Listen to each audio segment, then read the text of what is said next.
Senator Duff, distinguished members of the committee, my name is Justin Haheim. I'm the Connecticut Regional Coordinator for 350.org and a resident of New Haven, and I'm speaking on Governor's Bill 6360. I'm grateful to you all for the opportunity to speak on such an important bill at such a pivotal time for energy issues in our state, and I'm here to offer a bit of moral context for the conversation.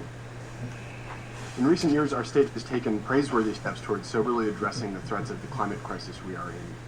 The Global Warming Solutions Act of 2008, and indeed the creation of the Department of Energy and Environmental Protection are two great examples.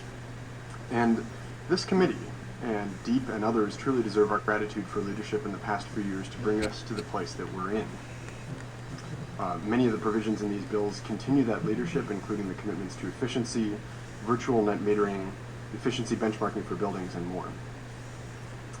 350.org gets its name from a NASA study a few years ago that determined finally what the maximum amount of carbon dioxide is that we could put into the atmosphere before we start fundamentally altering the planet to which life is adapted.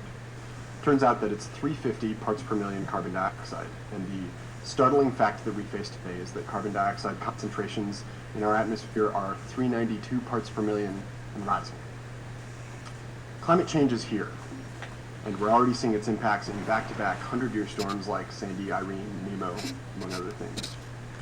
So you'll understand my surprise, then, that we're here today in a state poised for such strong energy leadership to discuss the proposed $6 billion 30-year build-out of natural gas, a fossil fuel whose net climate impact from extraction to combustion is on par with coal. Its price volatility, even in the next 10 years, was noted by Commissioner Esty in his testimony.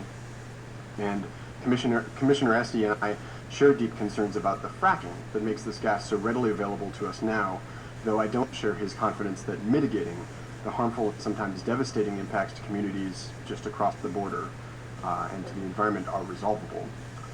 An energy future built around natural gas doesn't make sense.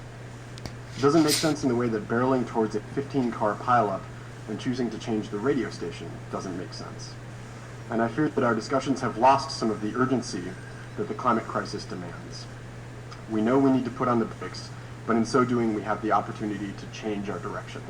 And I'll just say briefly, a change in direction looks like significant investments in long-term contracts for renewables here in New England, the job-creating energy sources that we know will be the centerpiece of our energy future 30 years from now as we'd be finally paying back these pipeline mortgages. So I'm here today to ask, facing the climate crisis we're in, will this committee take leadership to limit our dependence on the fossil fuels of the past and build an energy future around clean, renewable energy? Thank you, and I'll be happy to answer questions. Thank you. Any questions from members of the committee? Thank you, sir. You're welcome. Dan Allegretti, followed by Don Seri.